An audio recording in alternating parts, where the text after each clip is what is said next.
ഇതിന് മുന്നേ ചെയ്ത 3 വീഡിയോസിലും 2 ഡിജിറ്റ് നമ്പേഴ്സിന്റെ മൾട്ടിപ്ലിക്കേഷൻ ജാപ്പനീസ് മൾട്ടിപ്ലൈ ട്രിക്ക് ഉപയോഗിച്ച് എങ്ങനെ കണ്ടെത്താമെന്നായിരുന്നു നമ്മൾ നോക്കിയത്. ഇനി ഇവിടെ 3 ഡിജിറ്റ് നമ്പേഴ്സിന്റെ മൾട്ടിപ്ലിക്കേഷൻ എങ്ങനെ കണ്ടുപിടിക്കാമെന്ന് നോക്കാം. സെയിം മെത്തേഡ് തന്നെയാണ്, ഒരു ഡിഫറൻസും ഇല്ല. സോ ഇവിടെ എക്സാമ്പിൾ ആയിട്ട് എഴുതിയിരിക്കുന്നത് 111 ഇൻറ്റു 111.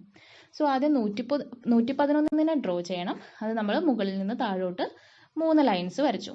നെക്സ്റ്റ് അടുത്ത 111നെ ലെഫ്റ്റിൽ നിന്ന് റൈറ്റിലോട്ടും വരച്ചു. ഇനി ഇവിടെ ആകെ ഒരു ലൈനാണ്, 2 ലൈൻസ് തമ്മിൽ ഇന്റർസെക്ട് ചെയ്തിരിക്കുന്നു. അതായത് ഒരു പ്രാവശ്യം അതായത് ലാസ്റ്റ് ഡിജിറ്റ് 1 ആയിരിക്കും. നെക്സ്റ്റ് ഇവിടെ 2 പ്രാവശ്യം ലൈൻസ് ഇന്റർസെക്ട് ചെയ്തിട്ടുണ്ട്. സോ 10th പ്ലേസിലെ ഡിജിറ്റ് എന്ന് പറയുന്നത് 2 ആയിരിക്കും. നെക്സ്റ്റ് മിഡിൽ പോർഷനിൽ ഇവിടെ 3 പ്രാവശ്യം ഇന്റർസെക്ട് ചെയ്തിട്ടുണ്ട്. സോ അടുത്ത ഡിജിറ്റ് 3 ആയിരിക്കും. ഇവിടെ 2 പ്രാവശ്യം ഇന്റർസെക്ട് ചെയ്തിരിക്കുന്നു. സോ 2. ആൻഡ് ലാസ്റ്റ് ഇവിടെ ഒരു പ്രാവശ്യമാണ് ഇന്റർസെക്ട് ചെയ്തിരിക്കുന്നത്. സോ 1 എന്ന് കിട്ടും. സോ 111 ഇൻറ്റു 111 1 2 3 2 1 എന്നായിരിക്കും ആൻസർ.